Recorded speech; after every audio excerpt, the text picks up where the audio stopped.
अस्सलाम वालेकुम dear students. I hope आप खैरियत से होंगे।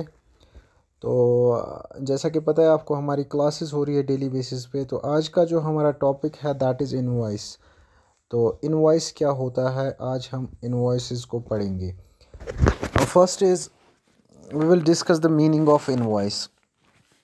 इनवॉइस एक रिटन या जिसको हम नॉन नेगोशिएबल कमर्शियल इंस्ट्रूमेंट कहते हैं, जो एक सेलर जो है वो बायर को देता है।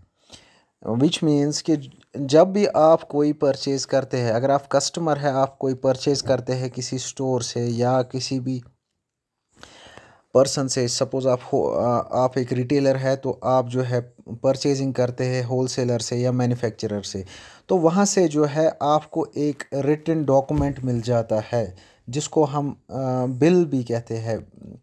तो उस रिटन डॉक्यूमेंट को हम इनवॉइस कहते हैं, जिसमें काफ़ी चीज़ें इंक्लूडेड होती है, जिसमें आपका जिस दिन आपने जो भी परचेज़ किया उस डे का डेट मेंशन होता है, ट्रांसपोर्टेशन मोड मेंशन होता है, प्राइसेस मेंशन होते हैं, डिस्काउंट्स मेंशन होते हैं, या हम प्लेस ऑफ डिलीवरी कहाँ ये डिलीवर करना है ये प्रोडक्ट, और पेमेंट की टर्म्स क्या है, वो सारी चीज़ें डिस्कस होती है। या हमारे पेमेंट की डिमांड, अगर कोई पेमेंट डिमांडेड है तो उसका भी उसमें मेंशन होता है। तो इन शॉर्ट कि ये एक जो भी आपको एक रिसिप्ट मिल जाता है सेलर से, उसको हम इनवॉइस कहते हैं। तो जो भी इनवॉइसेस होती है उसमें एक यूनिक आइडेंटिफिकेशन नंबर होता है, उसको हम इनवॉइस नंबर कहते हैं। और ये नंबर आपकी रेफरेंस के लिए काम आता है। ये सेलर की रेफरेंस के लिए भी यूज़ होता है और बायर की रेफरेंसेस के लिए भी यूज़ होता है। और काफ़ी मर्तबा ये भी देखा गया है कि ये जो इनवॉइस है ये कमर्शियल इंस्ट्रूमेंट में भी कमर्शियल इंस्ट्रूमेंट के तौर पे भी काम करता है, बोथ सेलर एंड बायर के लिए। अब हम इसकी जो है टाइप्स कुछ पढ़ेंगे, क्या क्या टाइप्स है इनवॉइसेस की। देखिए, इनवॉइसेस जो है ये यूज़ होती है रिटेल इंडस्ट्री में, या ये किसी भी इंडस्ट्री में यूज़ होती है जहाँ पे बाइंग एंड सेलिंग प्रोसेसेस होती है, वहाँ पे जो है इनवॉइसेस का काफ़ी यूज़ होता है। तो इनवॉइसेस जो है इनको हम यूज़ करते हैं दो तरीक़ों से। या तो हम कमर्शियल इनवॉइसेस का यूज़ करते हैं, या तो रिटेल इनवॉइसेस का यूज़ करते हैं। तो कमर्शियल इनवॉइसेस क्या होती है, रिटेल इनवॉइसेस क्या होती है, ये हम पढ़ेंगे। देखिए, कमर्शियल इनवॉइस भी एक रिटन डॉक्यूमेंट होता है। ये जब भी कोई ट्रांजैक्शन होती है सेलर और बायर के बीच में, वहाँ पे इस रिटन डॉक्यूमेंट का यूज़ होता है, जिसको हम कमर्शियल इनवॉइस बोलते हैं। और इस इनवॉइस में भी टर्म्स एंड कंडीशंस या मेथड ऑफ पेमेंट क्या है वो सारी मेंशन होती है। और ये जो इनवॉइस मैंने बताया, इनवॉइस क्या होता है, जिसको आप बिल बोलते हैं, यार जो भी रिसीप्ट आपको मिल जाता है आफ्टर योर परचेजेस, जब आप परचेज़ करते हो उसके बाद जो भी रिसिप्ट आपको मिल जाता है उसको हम इनवॉइस पे बोलते हैं।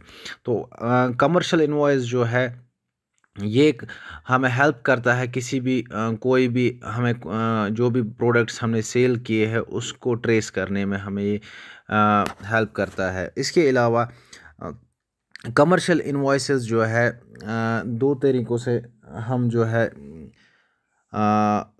दो चीज़ें हम इससे चेक कर सकते हैं। First is invoice date of the invoice. या जब भी आप कमर्शियल इनवॉइस, जब भी आप कमर्शियल बिल प्रोवाइड करते हैं कस्टमर को, वहाँ पे आप जो है पहले ही बिल पे एक डेट मेंशन करते हैं, उसको हम इनवॉइस डेट बोलते हैं। इससे क्या होता है, इससे हमें आइडेंटिफाई होता है कि क्या मोड ऑफ पेमेंट रही, क्या ड्यू डेट है पेमेंट्स की, या क्या हमने अगर कोई पेमेंट रिसीव की है कितना किया है, ये सारी चीज़ें आप मेंशन करके रखते हैं इसमें, इस इनवॉइस में।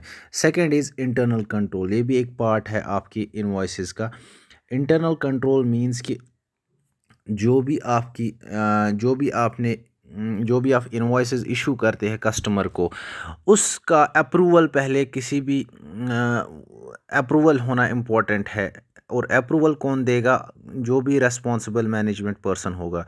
और ये भी ध्यान रखना है आपको, जब भी आप इनवॉइसेस इशू करें, जब बिल्स इशू करें, तो उसको आप मैच करें, जो भी परचेज़ ऑर्डर दिया है कस्टमर ने उसके साथ आप मैच करें। उसके बाद ही उसको इंफॉर्मेशन को रिकंसाइल के बाद आप ट्रांजैक्शंस को अप्रूव करें। तो इस तरीके से जो है इंटरनल कंट्रोल होता है। इसके बाद बात आती है रिटेल इनवॉइसेस की।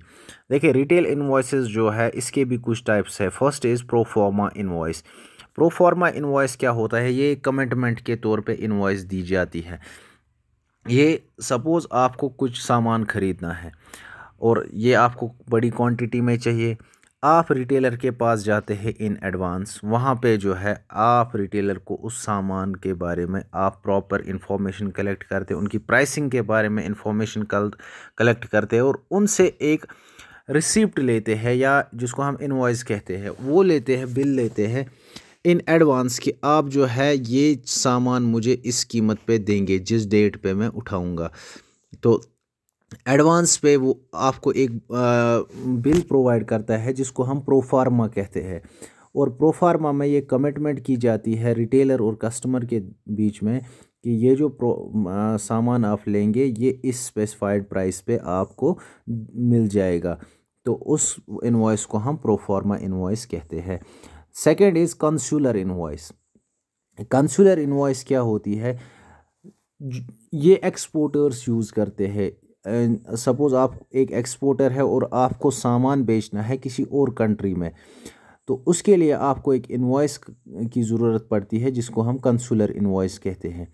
कंसूलर इनवॉइस जो है ये हम सबमिट करते हैं उस कंट्री की। हर किस, जैसे आपको पता होगा, हर कंट्री की अपनी अपनी एम्बेसी होती है, गवर्नमेंट एम्बेसीज होती है। वहाँ पे जो है अगर आपको कोई भी सामान एक कंट्री से दूसरी कंट्री भेजना है तो उसमें जो है एम्बेसी की परमिशन आपको होनी चाहिए। और ये कॉन्सुलर इनवॉइस हमें हेल्प करता है, हम इसको सबमिट करते हैं एम्बेसी में, जहाँ जिस सपोज़ हमें इंडिया से जो है किसी और कंट्री में सामान को बेचना है, एक्सपोर्ट करना है, तो उसमें क्या करेंगे, हम अपना कंसुलर इनवॉइस बना के एम्बेसी को, जो भी गवर्नमेंट की एम्बेसी होगी, उसको हम उनके पास ये डॉक्यूमेंट भेजेंगे, सबमिट करेंगे। उसके बाद जब हमें परमिशन मिल जाती है एम्बेसी से, तो हम जो है अपना सामान एक्सपोर्ट कर सकते हैं एक कंट्री से दूसरी कंट्री। इसके बाद बात आती है एक और इनवॉइस का एक टाइप है, उसको हम कस्टम्स इनवॉइस बोलते हैं। ये भी जो है कस्टम्स इनवॉइस, ये भी एक्सपोर्टर यूज़ करता है। जो भी एक्सपोर्ट सामान को एक्सपोर्ट करता है, सपोज़ हमें यहाँ J&K से हमें सामान को एक्सपोर्ट करना है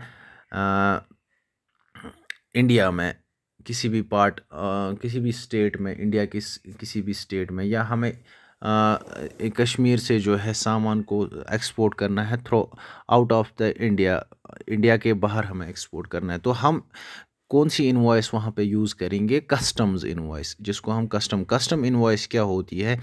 ये इसमें भी सेम डिस्क्रिप्शन दिया जाता है गुड्स का, क्या क्या गुड्स हमें बेचने हैं, क्वांटिटी कितनी है, सेलिंग प्राइस क्या है, फ्रेट के बारे में हमें इसमें मेंशन करना है, क्या किराया इसमें लगेगा, और कौन से वो मोड में आप ट्रांसपोर्टेशन इस आप थ्रू एयर करेंगे, थ्रू वाटर करेंगे, या थ्रू लैंड करेंगे। इन चीज़ों वो भी आप इसमें मेंशन करेंगे। फ्रेट के बारे में कितना किराया इसमें लगेगा, इंश्योरेंस अगर आपने इस सामान पे किया है उसका भी आप मेंशन करेंगे, पैकेजिंग का कॉस्ट कितना है, या कंडीशंस क्या है डिलीवरी की, पेमेंट की क्या, पेमेंट मोड्स क्या है, वेट कितना है, वॉल्यूम कितना है, ये सारी चीज़ें आप जो है इस कस्टम इनवॉइस में मेंशन करेंगे अगर आपको कोई भी सामान एक्सपोर्ट करना होगा। तो ये सारी इनवॉइसेस जो है इस तरीके से जो है कस्टम इनवॉइसेस हम इशू करते हैं। जो भी हमने इनवॉइसेस पढ़ी उसमें जो अप्रोप्रिएट इनवॉइस है दैट इज़ कमर्शियल इनवॉइस। जो भी आप एक सेलर जो बायर को इनवॉइसेस प्रोवाइड करता है उसको, वो जो है उसको हम कमर्शियल इनवॉइस, सपोज आपके रिटेल स्टोर में कोई कस्टमर आता है, उसको आप कोई बिल प्रोवाइड करते हैं या इनवॉइस, या जिसको हम इनवॉइस कहते हैं वो प्रोवाइड करते हैं, तो वो जो है एक अप्रोप्रिएट वे है इनवॉइस को इशू करने का। तो आई होप ये पूरा टॉपिक आपको समझ आया होगा। इसमें कोई कन्फ्यूजन होगा, क्वेरी होगी, वो प्लीज़ मुझे बताइए। वॉइस मैसेज के थ्रू, या आप लिख सकते हैं व्हाट्सएप ग्रुप में। Thank you very much. Allah bless you all.